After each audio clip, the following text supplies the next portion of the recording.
معزز مکرم حاضرین و حاضرات، سامعین و سامعات، السلام علیکم ورحمۃ اللہ وبرکاتہ۔ وعلیکم السلام۔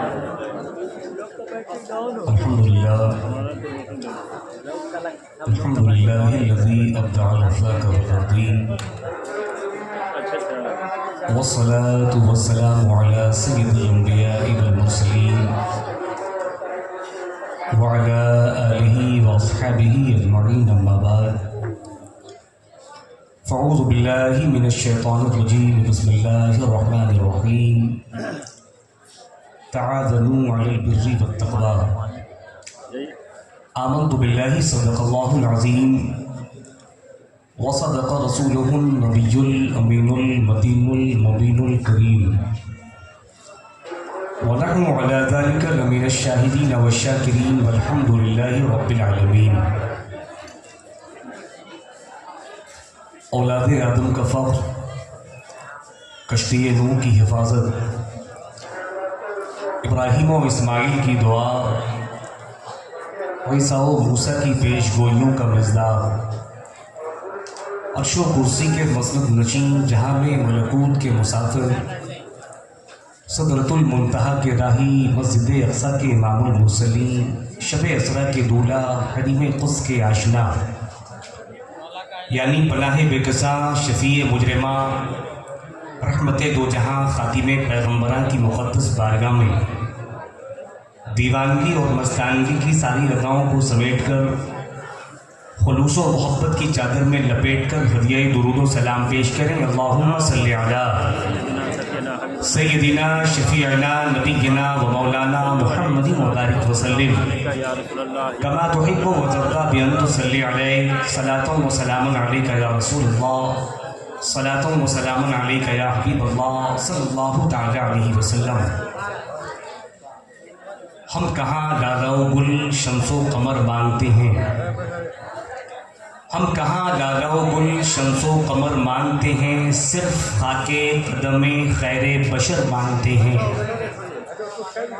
اور رب کے محبوب ہیں وہ راز مشیت کے امین، رب کے محبوب ہیں وہ راز مشیت کے امین، ان سے جبریل بھی ادراک کا پر مانگتے ہیں۔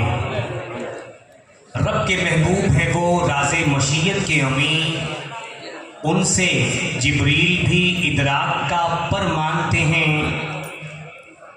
اور جن پہ ہوں سرور کونین کے قدموں کے نشان، جن پہ ہوں سرور کونین کے قدموں کے نشان، ہم وہی دشت وہی راہ گزر مانگتے ہیں۔ اور ایک ہم ہی نہیں، حوران بہشتی و ملک، ایک ہم ہی نہیں، حوران بہشتی و ملک، سر جھکانے کے لیے سب تیرا در مانتے ہیں۔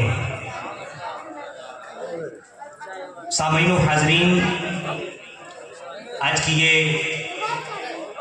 ایوانی روحانی بزم محبت جو عرص عظیمی سے موسوم ہے، جس کی صدارت و سرپرستی فرما رہے جماعت اہل سنت کے سرکردہ شخصیت، پیر طریقت، مظہر جانشین حضور، منظر ملت، پیر طریقت حضرت علامہ مولانا سید غضنفر حسنین عظیمی فریدی صاحب قبلہ، سجادہ نشین خانقاہ عالیہ عظیمیہ مبارکیہ بچھوتا شریف، ممبر نور پر جلوہ بار جوگیا شریف خانقاہ کے چشم و چراغ، حضرت بابو سبتین فریدی، وہ بھی تشریف نور العین فریدی، ماشاءاللہ بڑی خوبصورت ترنم اور آواز و انداز کے مالک شاعر اہل سنت جناب شمس تبریز گریڈی سے آپ نے بڑا خوبصورت لہجہ سماعت کیا۔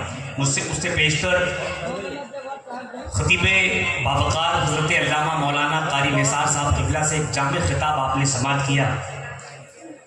چند منٹوں کی گفتگو کے لیے میں بھی آپ کی معتبر سماعتوں کے سپرد ہوں. امید کرتا ہوں کہ تھوڑی دیر آپ مجھے بھی برداشت کریں گے.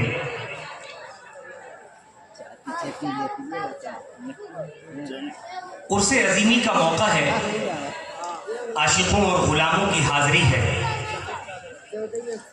اور کیوں نہ ہو بزرگوں کی بارگاہوں میں حاضری کا شرف یہ بڑے سعادت کی بات ہے. بزرگوں کی بارگاہوں میں حاضری کا شرف یہ بڑے سعادت کی بات ہے.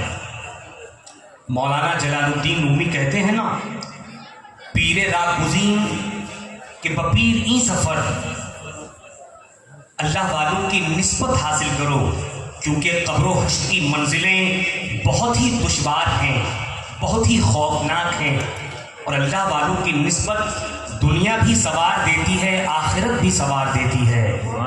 مولانا روم فرماتے ہیں، یک زمانہ صحبت باولیاء بہکرت 100 سالہ کاتے پیریا.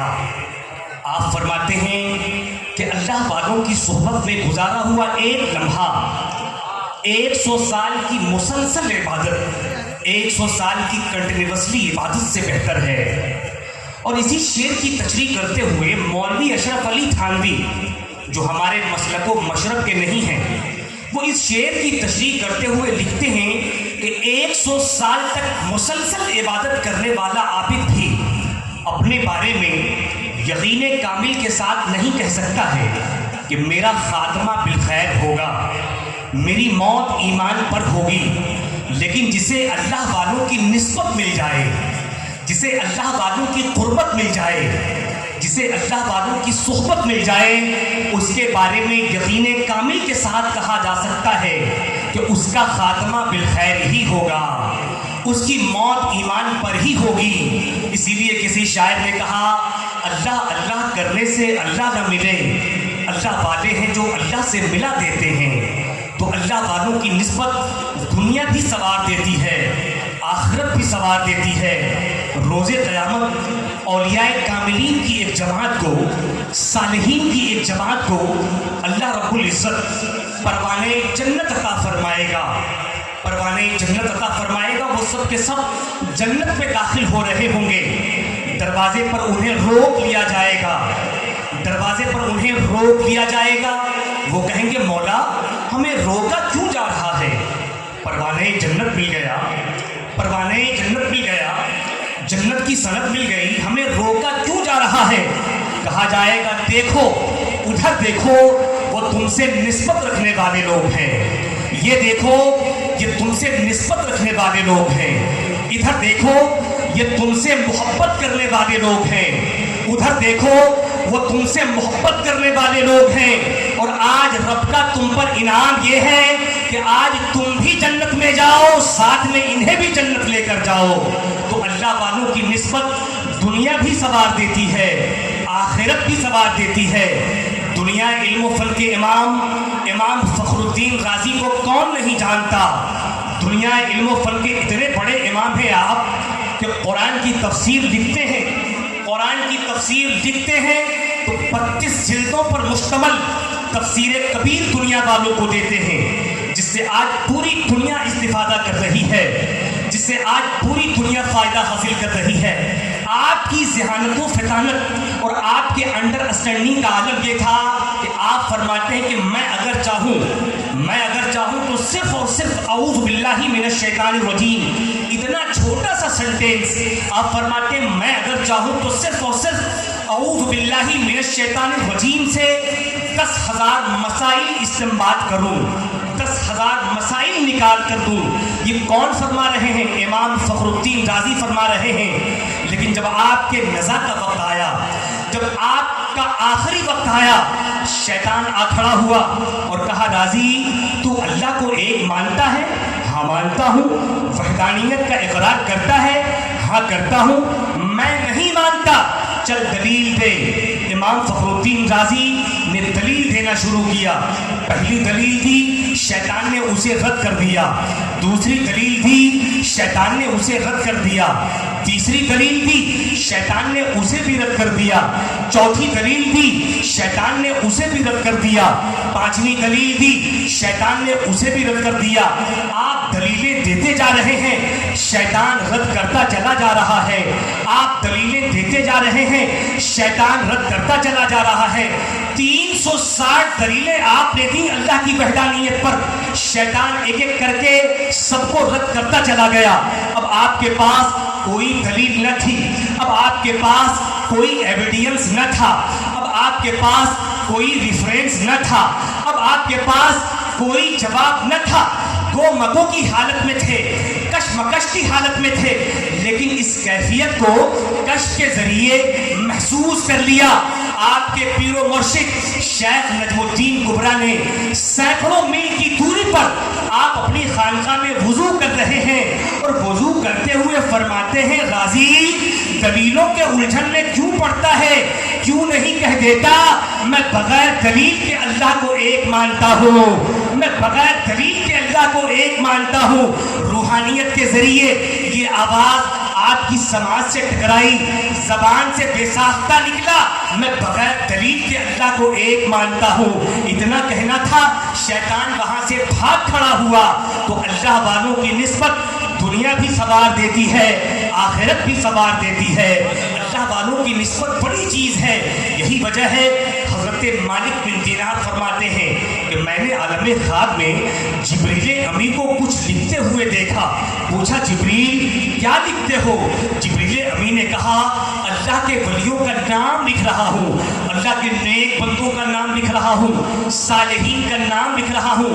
حضرت مالک بن دینار فرماتے ہیں جبریل جب آپ اللہ کے ولیوں کا نام لکھ لیں، جب آپ اللہ کے نیک بندوں کا نام لکھ لیں، جب آپ صالحین کا نام لکھ لیں تو آخر میں میرا بھی نام لکھ دیجئے گا۔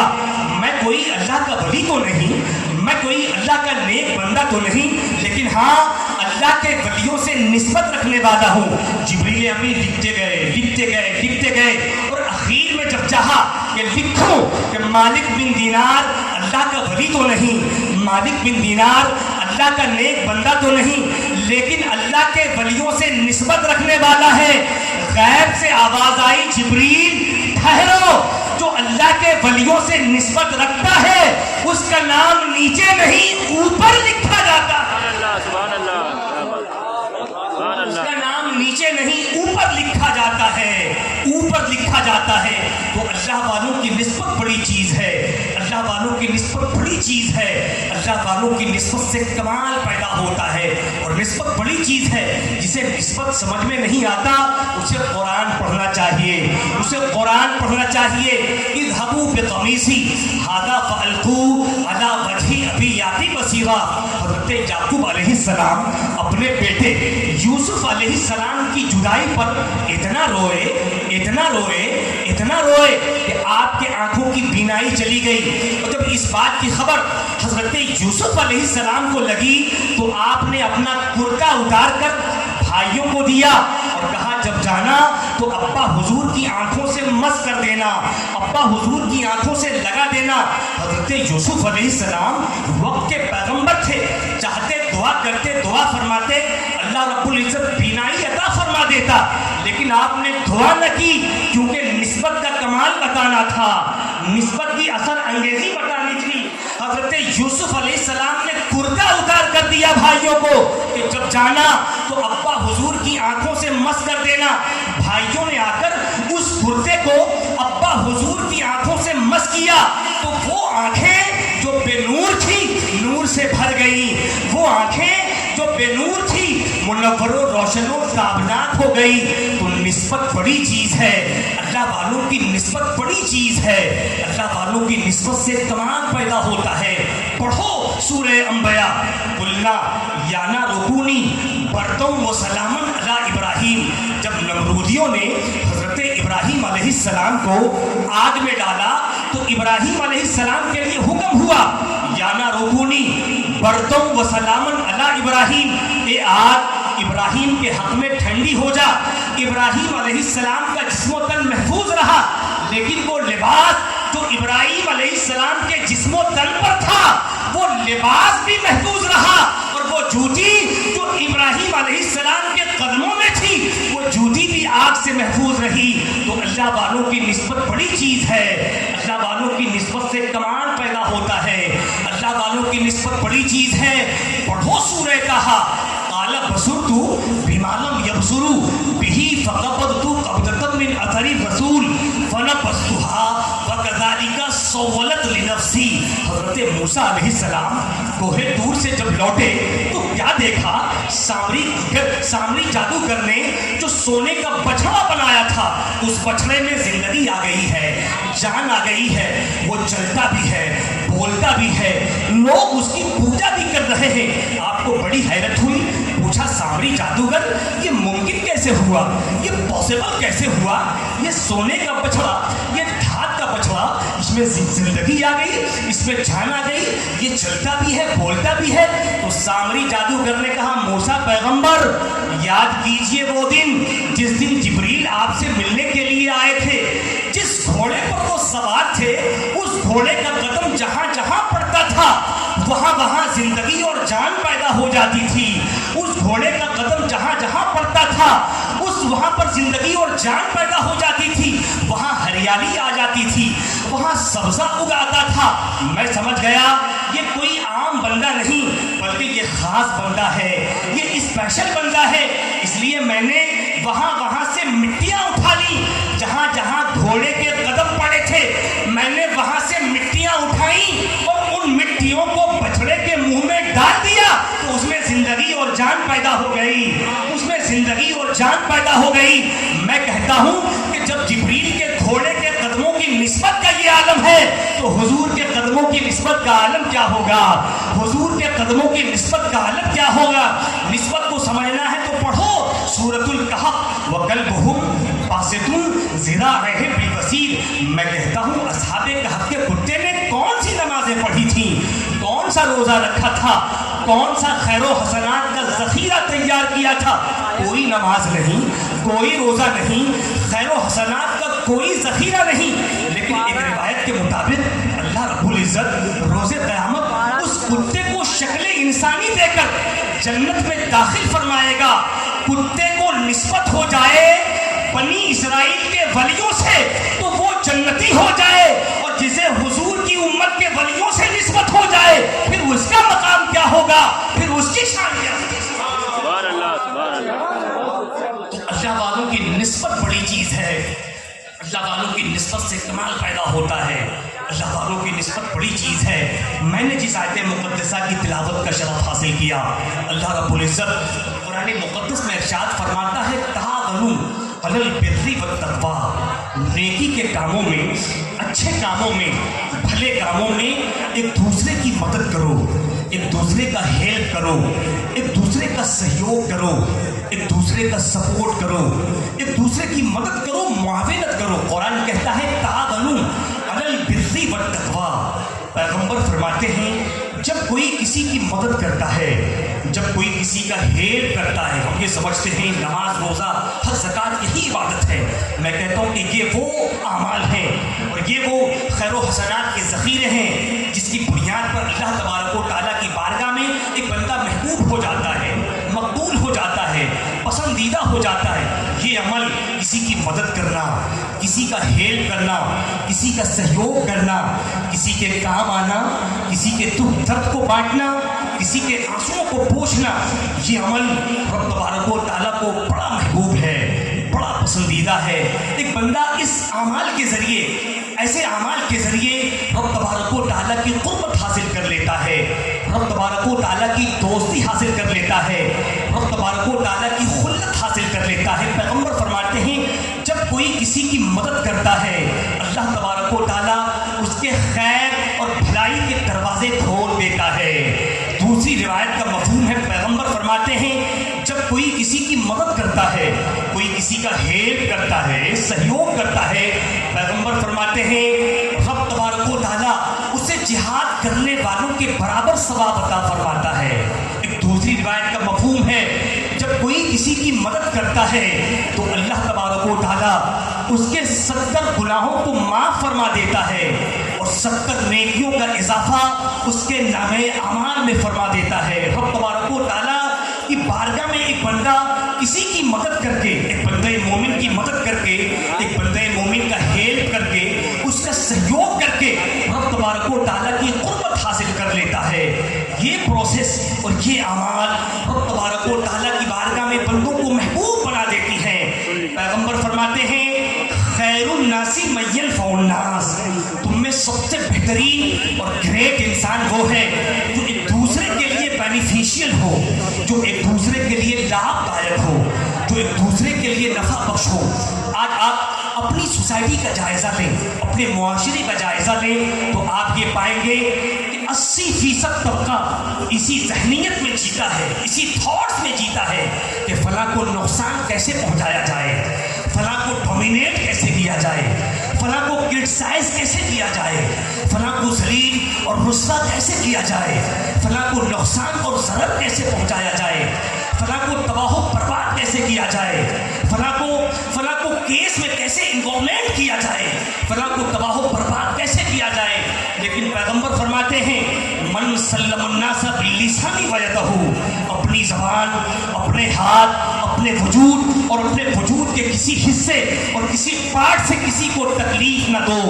پیغمبر فرماتے ہیں خیر الناس من ينفع الناس، تم میں سب سے بہترین، تم میں سب سے گریٹ انسان وہ ہے جو ایک دوسرے کے لیے نفع بخش ہے، جو ایک دوسرے کے لیے بینیفیشیل ہے، جو ایک دوسرے کے کام آتا ہے، جو ایک دوسرے کے سہیوگ کرتا ہے، جو ایک دوسرے کی معاونت کرتا ہے، جو ایک دوسرے کے آنسوؤں کو پوچھتا ہے، جو ایک دوسرے کے دکھ اور درد کو بانٹتا ہے۔ پیغمبر فرماتے ہیں واللہ فی عون العبد ما کان العبد فی عون اخیہ، جب کوئی بندہ مومن کسی بندے مومن کے کام میں لگ جاتا ہے، مدد میں لگ جاتا ہے، تو اللہ رب العزت اس کی مدد میں لگ جاتا ہے، اس کی مشکلوں کو آسان فرمانے لگ جاتا ہے، رب تبارک و تعالیٰ اس کی مدد میں لگ جاتا ہے۔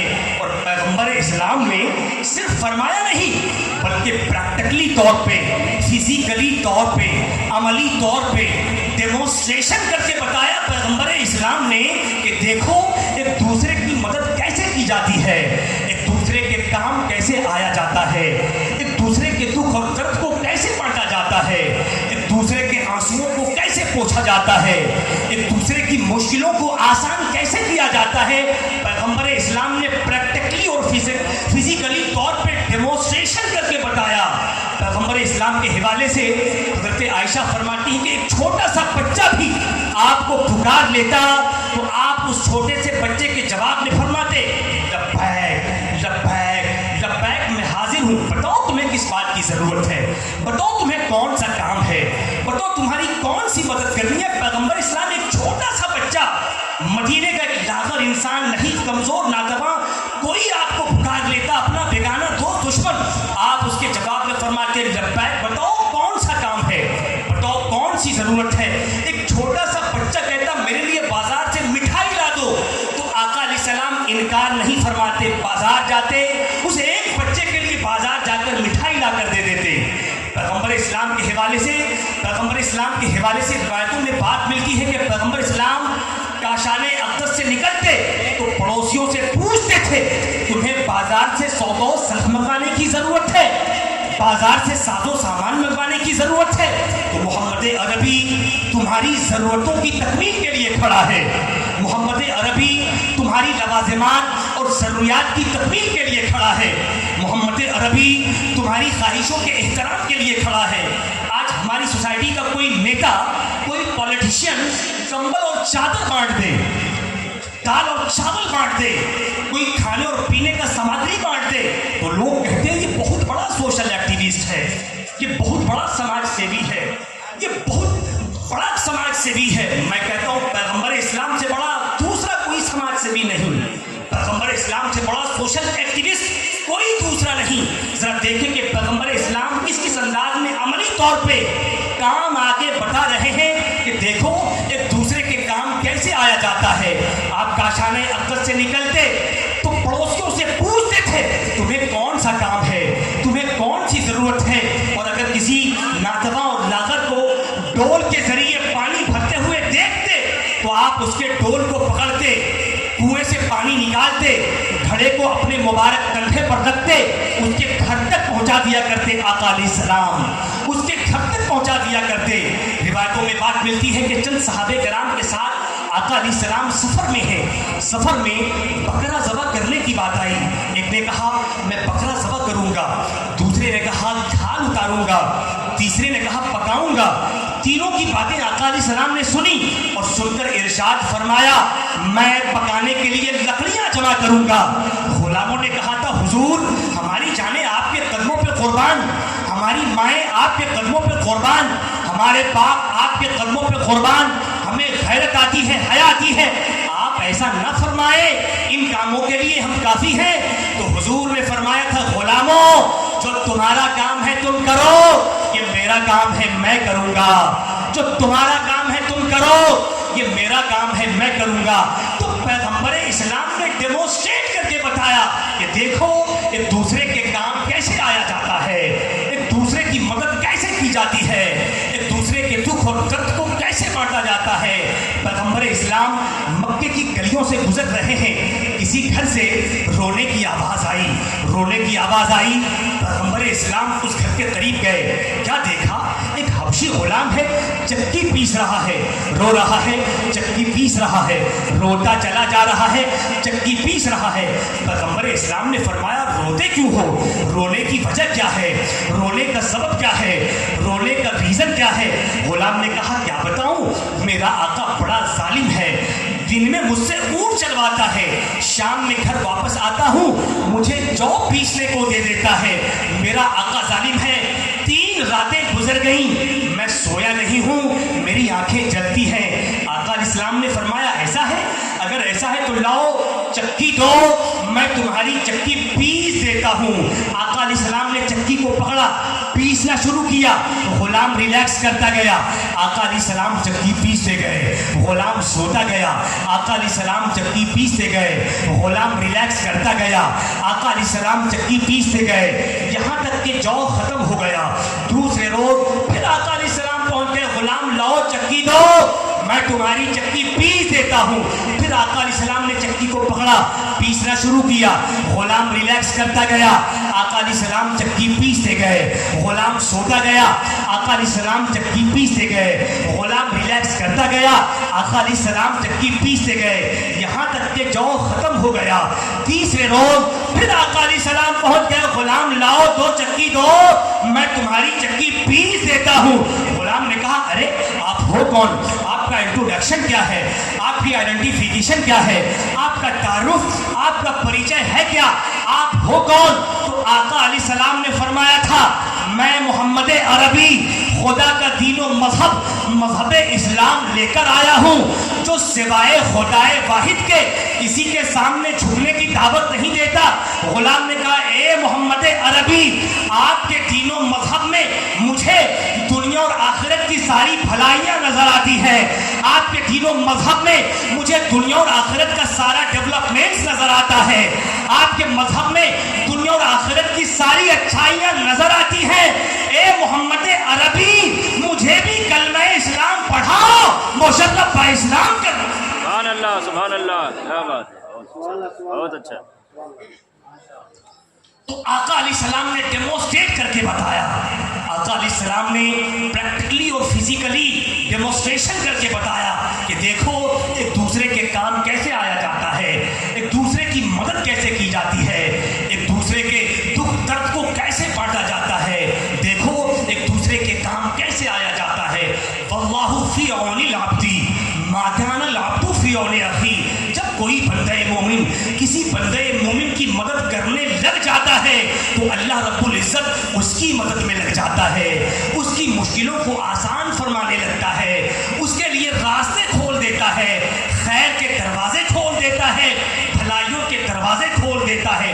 پیغمبر فرماتے ہیں روز قیامت ایک شخص کا نام اعمال تولا جائے گا، نام اعمال تولا جائے گا، ایک نیکی کم پڑ جائے گی، ایک نیکی کم پڑ جائے گی، اسے جنت میں جانے سے روک دیا جائے گا، کہا جائے گا ایک نیکی کا انتظام کر،